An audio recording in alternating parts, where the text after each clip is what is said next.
Most men over 70 cling to habits and beliefs as though they're lifelines. They're not. They're anchors. Society tells you that aging means retreat, a gradual surrender to limitation. Nonsense. What if letting go, not holding on, is what extends your life? The things you desperately grasp are precisely what's killing you. Your remaining years won't be determined by genetics, but by what you choose to release. This responsibility is yours alone. I remember speaking with a retired surgeon who spent 3 years introducing himself as formerly chief of surgery at Memorial. Notice the formerly. His life had become a museum exhibit of past achievements. Many of you built careers, commanded respect, made decisions that mattered. That's gone now, and that loss of identity can be devastating. Look, humans fundamentally structure their sense of self around their perceived utility. Jung called this persona identification, the tragic mistake of confusing your societal role with your actual being. What happens when that role evaporates? Psychological collapse, depression, shortened lifespan. The solution isn't reminiscing about your glory days. It's developing what I call identity elasticity. Start asking different questions. Who am I beyond what I accomplished professionally? What wisdom did I gain that transcends my specific career? What human qualities made me effective that remain relevant now? Men who successfully navigate this transition don't abandon pride in their work. They extract the essence of what made that work meaningful and apply it to new domains. The surgeon I mentioned eventually became a patient advocate, using his knowledge not to operate but to educate. He stopped saying formerly and started living presently. Now let's confront another attachment that's literally killing you, the belief that your capacity for growth has peaked. This is catastrophically. Neuroplasticity doesn't simply vanish at 70. Your brain can still form new neural pathways. But here's the catch. It won't if you've accepted the cultural narrative that you're in decline. This acceptance of diminishment isn't humility. It's an abandonment of responsibility. Every time you say, "I'm too old to learn that," you're not being realistic. You're actively programming neural atrophy. You're telling your brain to shut down, and bodies follow minds with terrifying precision. What's required instead is what the Buddhists might call beginner's mind. The willingness to be awkward, to fail temporarily, to admit ignorance. These aren't signs of weakness, but preconditions for continued growth. I've interviewed centenarians who took up new instruments at 85, learned languages at 90. Their secret wasn't exceptional genetics. It was exceptional psychology, the refusal to believe the damned lie that capability has an expiration date. The third attachment you must relinquish is perhaps the most insidious, comparing your current physical state to your peak condition. I see men in their 70s mentally flagellating themselves because they can't match their 40-year-old benchmarks. This is not just unreasonable. It's a pathway to despair. Physical decline is real. That's biology, but catastrophizing about it is a choice. When you mentally juxtapose your current self against your younger version, you're engaging in a particularly cruel form of self-torture. You're setting up a competition you cannot possibly win, then punishing yourself for losing. The alternative requires a profound psychological shift. Instead of measuring backward, measure laterally, compare yourself to others your age. Better yet, compete only against yourself, day to day, in the present. Can you maintain more functional strength than yesterday? Can you remain more mobile than last month? These are the metrics that matter now. The men I've studied who live longest don't deny aging. They adapt to it. They establish new baselines. They celebrate maintenance rather than transformation. This isn't lowering standards. It's aligning them with reality. And that alignment creates psychological space for genuine longevity. After addressing your identity beyond career and confronting physical comparisons, we need to talk about something even more fundamental: the emotional baggage you've been carrying. Let me tell you about my father-in-law, a man who carried a grudge against his business partner for 30 years. 30 years. I watched this resentment physically age him. His face would contort when he spoke about it. His blood pressure would rise. That anger was a constant companion, and it was consuming his life force like a parasite. The psychological literature is absolutely clear on this. Chronic anger and resentment trigger constant cortisol and adrenaline release. Your body can't distinguish between legitimate threats and remembered slights. So when you rehearse old grievances, you're essentially poisoning yourself. You're choosing, and make no mistake, it is a choice to remain in a biological state that accelerates aging and disease. The men I've counseled who live into their 90s almost universally practice what I call strategic forgiveness. Not because the people who wronged them deserve it, but because they themselves deserve peace.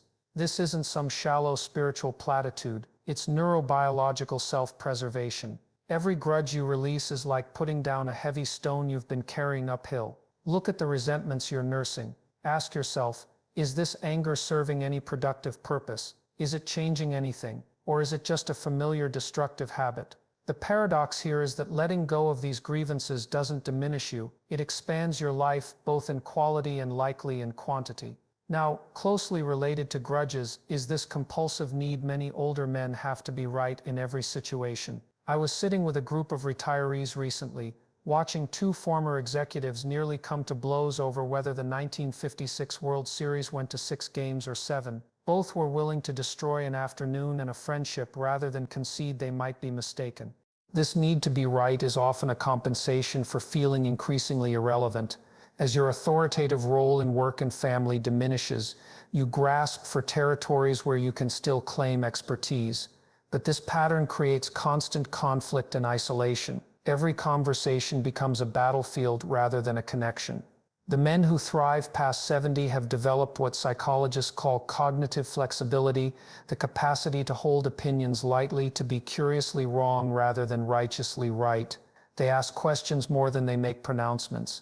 They understand that wisdom isn't demonstrated by having all the answers, but by maintaining a genuine openness to discovery.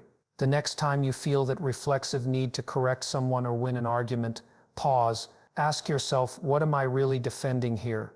My knowledge or my sense of worth? Is being right in this moment more valuable than the relationship? This simple practice, this momentary reflection, can transform your social experience and eliminate countless sources of chronic stress.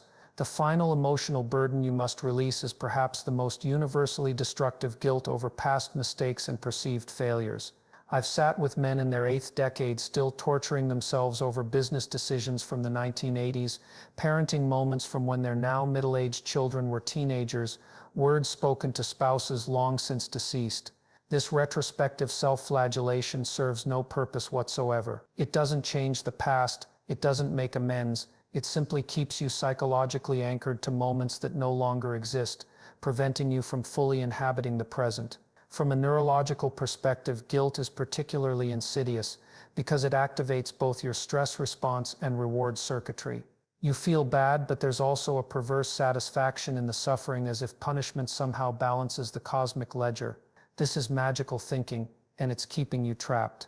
The alternative is what I call functional regret, acknowledgement of past errors that leads to actual behavioral change, not endless rumination. You extract the lesson, implement the correction, and then this is the crucial part. You consciously give yourself permission to move forward unburdened. We've tackled identity attachments and emotional burdens. Now we must confront something equally powerful: the social constraints that limit your remaining years. I watched my Uncle Harold waste his final decade maintaining relationships with people he couldn't stand. "They're my friends," he'd say, grimacing through another lunch with men who belittled him. But were they? Or were they just familiar faces in a shrinking social landscape? There's a profound psychological truth here. As we age, our tolerance for emotional taxation should decrease, not increase. Time becomes more precious. Energy becomes a finite resource. Yet I observe countless men your age investing both in relationships that offer no nourishment whatsoever. This isn't noble, it's a failure of boundaries. The research on longevity is absolutely clear. Social connection is crucial. But what's often misunderstood is that it's the quality, not quantity, of those connections that matters. 5 meaningful relationships will extend your life. 50 shallow ones might actually shorten it. This requires a ruthless inventory. Look at each relationship in your life and ask, does this person make me feel more alive or more depleted? Do they challenge me to grow or encourage my stagnation? Do they respect who I am now or demand I conform to who I was? The answers should determine where you invest your remaining social energy. I'm not suggesting you become a hermit. I'm suggesting you become selective. The longest-lived men I've studied all report a late-life pruning of their social gardens.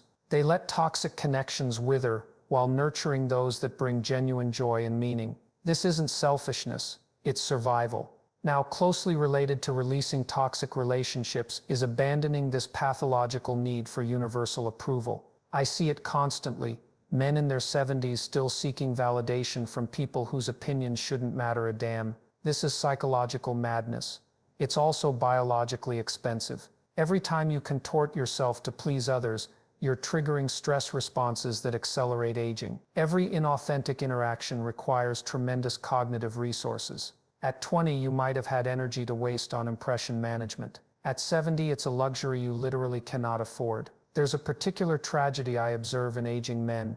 They finally reach an age where authentic self-expression is both possible and necessary, yet they remain imprisoned by habits of people-pleasing established decades earlier. The fear of disapproval remains so powerful that they continue to self-censor even when the consequences of honesty are minimal. This must stop, not gradually, not eventually. Now, your remaining time is too precious to live according to others' expectations. The men who thrive in later years develop what I call benevolent indifference to criticism. Not cruelty, just a peaceful detachment from the desperate need to be liked by everyone. Finally, you must release outdated social expectations about how aging should look. Society feeds you images of retirement as either perpetual leisure or gradual irrelevance. Both are psychologically devastating. The first leads to purposelessness, the second to despair. Neither promotes longevity. I spoke with a 94-year-old former judge who told me his contemporaries began dying rapidly after retirement. They thought they were supposed to play golf and watch television, he said. But humans need meaning like they need oxygen. This man still consulted on cases 3 days weekly, not for money, for significance. The longest-lived cultures don't have our concept of retirement as withdrawal. They have transition from one form of contribution to another. In Okinawa, they call it ikigai, your reason for getting up in the morning. In the blue zones of Sardinia, elders maintain community roles well into their 90s. I visited the homes of many men in their 70s and 80s, and I'm consistently struck by the same observation. Their houses have become warehouses, basements filled with tools they haven't touched in decades, garages so packed with possessions they can no longer house cars, filing cabinets overflowing with documents from businesses long since sold or closed. This isn't collection, it's accumulation, and it's weighing you down both literally and psychologically. The psychological root of this hoarding tendency runs deep. Each object represents a memory, an achievement, a moment of relevance or capability. You hold on to the physical manifestation because you fear losing the psychological essence. But here's the brutal truth. The objects aren't preserving your memories. They're burying them in clutter. They're not honoring your past. They're preventing your present. There's profound research on the cognitive impact of physical environments. Clutter literally creates neural clutter. Your brain must process every object in your visual field, categorize it, and decide its relevance. When your space is overflowing, this creates a constant low-grade cognitive taxation. At 70+, cognitive bandwidth becomes precious. You cannot afford to waste it inventorying possessions that serve no purpose. The men I've observed who maintain mental sharpness into advanced age almost universally practice what I call aggressive simplification. They ruthlessly evaluate each possession with a single criterion. Does this serve my life now, not who I was then? This isn't sentimental, it's strategic. Physical decluttering creates mental space for new experiences, new neural pathways, new possibilities. This leads directly to the second material attachment you must release, the compulsion to accumulate more things. I recently counseled a 78-year-old man who was still buying power tools he'd never use, electronic gadgets he couldn't operate, books he'd never read. When I asked him why, his answer was revealing: so I have projects for the future. There's a profound existential anxiety hiding in that statement. Acquisition becomes a form of denial. If I'm still gathering resources for future activities, then surely death remains distant. But this magical thinking comes at a tremendous cost. It clutters your remaining days with maintenance of possessions rather than cultivation of experience. The men who thrive in their final decades develop what philosophers might call experiential orientation rather than possessive orientation. They measure wealth not by what they own, but by what they experience. Not by what they control, but by what they appreciate. This isn't poverty consciousness, it's liberation consciousness. Ask yourself honestly, what was the last purchase that genuinely improved your quality of life? Not momentarily excited you, but sustainably enhanced your daily experience. For most men your age, these purchases are rare indeed. This doesn't mean stop buying anything. It means buy consciously, with ruthless evaluation of what genuinely serves your remaining time. The final material attachment you must abandon is perhaps the most challenging financial anxiety despite having enough. I've observed men with millions in the bank living as if bankruptcy looms around every corner. They deny themselves experiences, scrimp on necessities, worry constantly about money running out, even when mathematical projections show their fears are unfounded. This scarcity mindset doesn't emerge from actual financial reality, but from psychological insecurity. Work provided not just income but identity, control, and purpose. When work ends, the income continues through pensions, investments, savings, but the psychological benefits vanish. Financial anxiety becomes a proxy for these deeper losses. What's particularly tragic is how this fear diminishes final years that could be lived richly.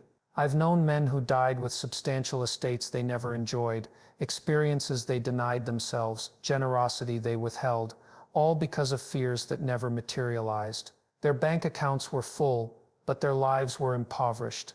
The men who age most successfully develop what economists call appropriate sufficiency, a clear-eyed assessment of what they genuinely need, combined with the psychological security to deploy resources for maximum life quality rather than hoarding them against imagined catastrophes. This isn't recklessness, it's realism about the finite nature of both money and time. Throughout my clinical practice, I've discovered a profound pattern. The final barriers to longevity aren't physical at all, they're cognitive. I recall an 83-year-old professor who refused to learn how to use email. "It's not for my generation," he insisted. Within 3 years, he was completely isolated from former colleagues, students, and the academic discourse that had given his life meaning. His health collapsed shortly after. This wasn't coincidence. The resistance to new technologies and ideas is perhaps the most insidious form of self-sabotage I observe in aging men. You misinterpret your discomfort with the unfamiliar as a virtue. "I'm too principled to bother with smartphones." But what you're really saying is, "I choose irrelevance. I choose isolation. I choose a smaller world." And the psychological consequences are devastating. Neurologically speaking, novel learning experiences, particularly those that challenge you, create new neural pathways. They literally build cognitive reserve that protects against dementia and decline. When you reflexively reject new technologies or ideas, you're not preserving your dignity, you're accelerating your cognitive deterioration. The men who thrive into their 9th and 10th decades universally exhibit what psychologists call openness to experience, a fundamental willingness to engage with novelty despite initial discomfort. They don't master every new technology, but they remain curious rather than dismissive. They ask questions instead of making pronouncements. They maintain what Zen Buddhists might call beginner's mind. This brings me to the second mindset: you must abandon the resistance to asking for help when needed. I've watched proud men risk their lives rather than admit they needed assistance. One patient of mine fell repeatedly trying to clean his gutters at 76 rather than ask his son-in-law for help. His stubborn independence put him in a nursing home years before necessary. There's a particular masculine pathology around self-sufficiency that becomes actively dangerous after 70. The psychological roots run deep. Asking for help triggers feelings of dependence that remind you of childhood or suggest impending frailty. But this binary thinking, "I'm either completely self-sufficient or completely dependent," is catastrophically flawed. The most successfully aging men I've studied practice what I call strategic interdependence. They make unsentimental assessments of genuine capacity, outsourcing tasks that carry unnecessary risk while maintaining autonomy where it matters. They recognize that independence isn't demonstrated by refusing help.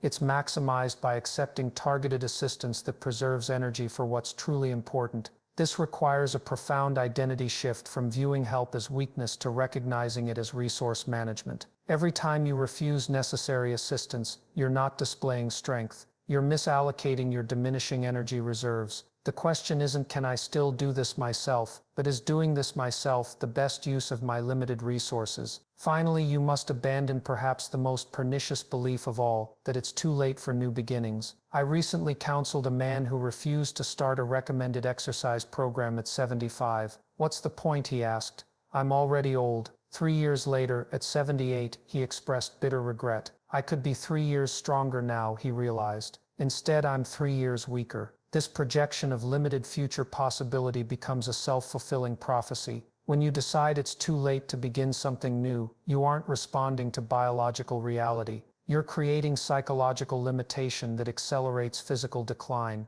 Your perception of future possibility quite literally shapes that future. The psychology here is fascinating. Humans subconsciously adjust their biological functioning based on perceived future demands. When you believe nothing new awaits you, your body responds accordingly, reducing energy production, cellular repair, even immune function. Your biology aligns with your expectations. The men who confound medical expectations in their longevity universally maintain what psychologists call future time perspective, the sense that meaningful experiences still await them. They start new projects at 80. They plant trees at 85 that won't mature for decades. They make 5-year plans at 90. This isn't denial of mortality. It's refusal to die before death actually arrives. What new beginning have you been postponing because you've decided it's too late? What learning, relationship, or contribution remains unexplored because you've surrendered to a narrative of decline? The brutal truth is this: it's never too late until you're dead, and embracing this truth might just postpone that final moment considerably. Letting go isn't weakness, it's the ultimate strength. Each attachment you release creates space for life to enter. Each burden abandoned allows your spine to straighten. The chaos that awaits those who cling to outdated patterns is not merely psychological. It manifests in shortened lifespans, diminished capacity, and quiet desperation. You stand at a crossroads now. The path of retention leads to a life that narrows daily until it finally closes altogether. The path of release opens toward horizons you've forgotten existed. The choice, as always, is brutally simple but cosmically significant. Ask yourself, will you die gripping tightly to what you've already lost, or will you live freely in what remains possible?